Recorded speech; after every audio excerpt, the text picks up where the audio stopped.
This is TWiT. If you watch the Major League Baseball playoffs, if you watch NFL football, you cannot miss this kooky, and forgive me, Christina, for saying it, kooky Microsoft Windows 11 ad. It's kooky. That's all I can say. It is.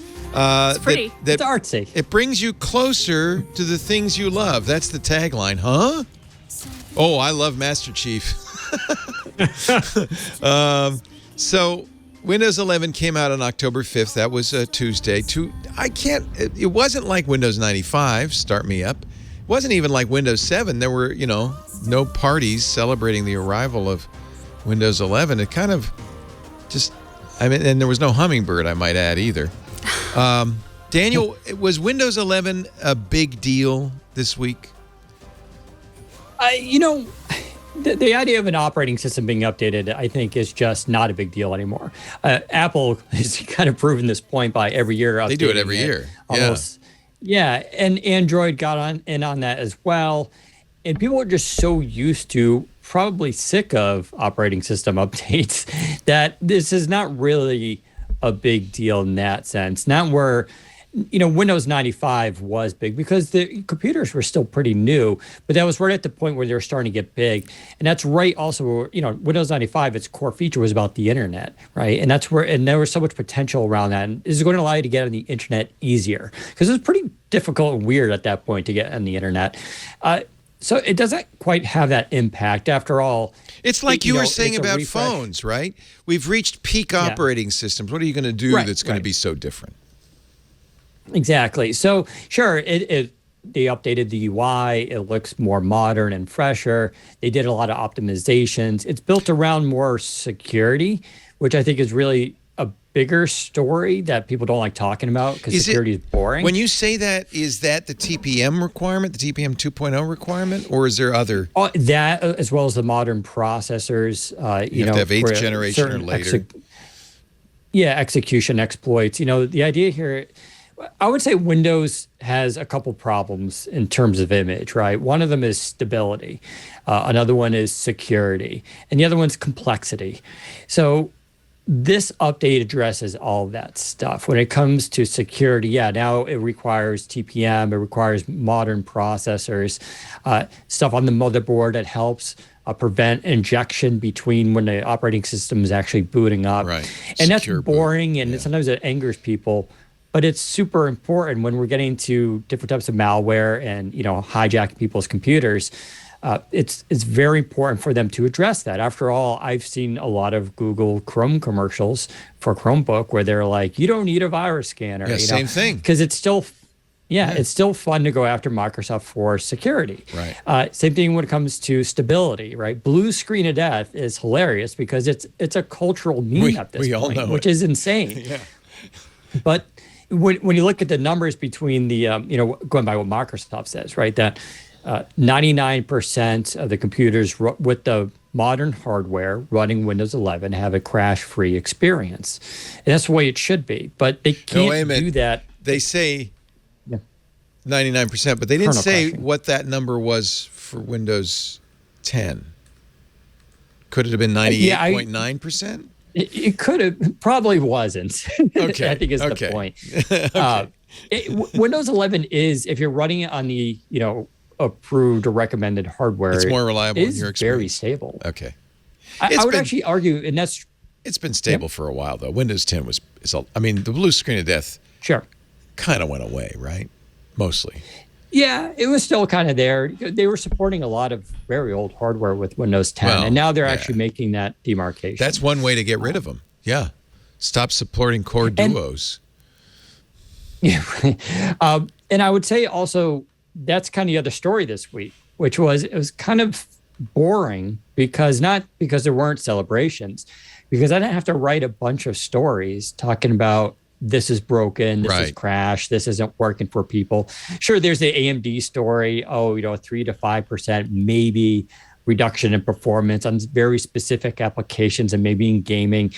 And that's going to be fixed in a couple of weeks. But that's not the same as people's, computers being wiped or losing data, things being locked out or crashing. Like, it's actually been a boring week in terms of major bugs with Windows 11, which I think speaks to all this work that they put into making Windows a little bit more modern. That's actually a little surprising because the beta releases were somewhat buggy. I think Paul Thurrott was saying, I'm worried that this Windows 11 release is premature. But it had a major bug just a couple weeks ago that was took away people's start the taskbar. Right. You couldn't do it. That's not good. Right. But we haven't seen anything like that this week. No. That's good news. Nope. Tell me about the Ryzen. Tell me about the Ryzen issue. Who does that affect? So this is very, first of all, AMD users are still a minority of users in general. So it's a certain percentage of them. And the effect appears to be a 3 to 5%, less than 3 to 5% reduction in performance in specific applications / some games. And why? That's it. Do we know why? It has to do with the L3 memory. It has to do with memory and the architecture of AMD's chips. It's going to be addressed in a couple of weeks, apparently.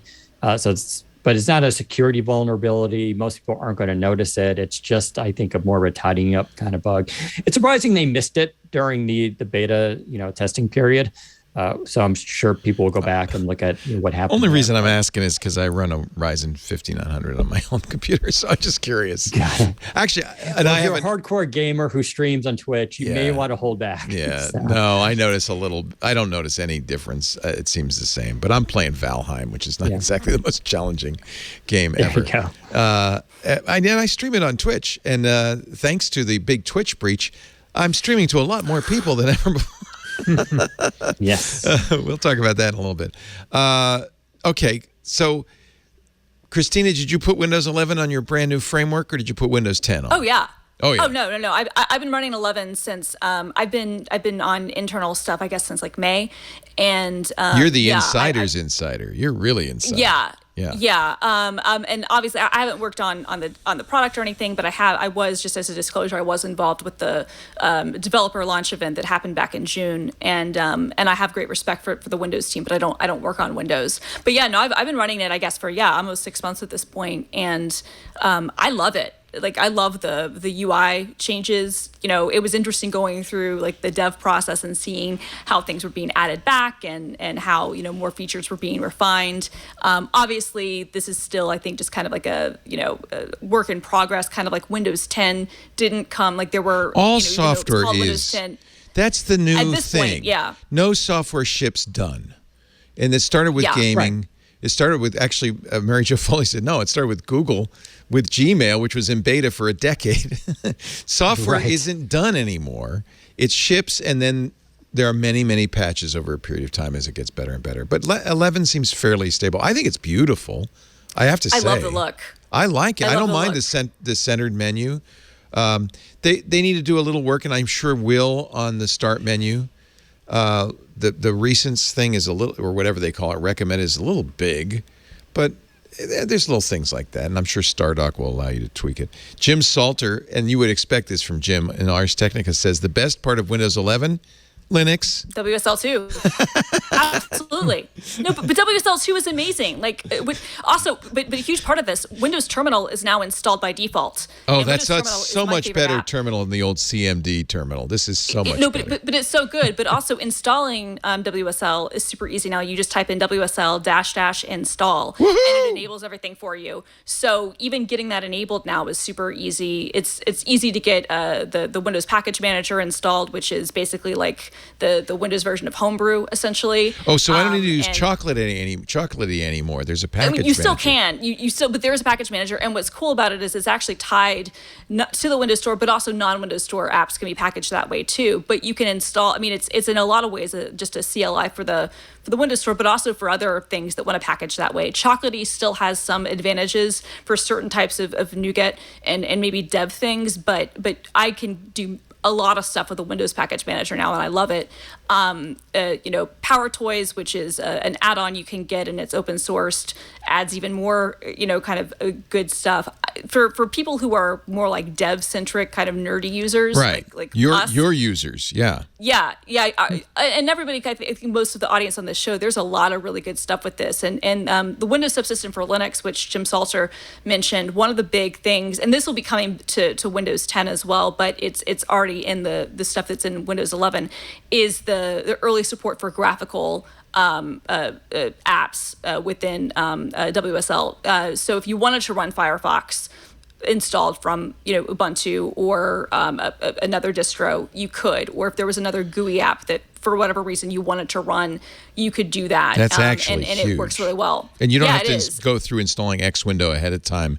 You just install the GUI app and it works. Exactly. There are some limitations and there's some things that aren't quite there yet. That's obviously the teams are working hard on that, but there's a lot of opportunity there. One of the interesting things in that case is when it comes to Cuda workflows. So Cuda is NVIDIA's proprietary kind of technology that most data scientists and a lot of other big workloads use, and a lot of people really like to use Cuda stuff, but they would want to be able to use that kind of on the Linux side to use their GPU power, and you can have the pass through and do a lot of CUDA stuff within WSL, which is really powerful for a lot of engineers. So that support again is still becoming enhanced, and NVIDIA has added driver support and stuff like that. But it's the opportunities there, I think.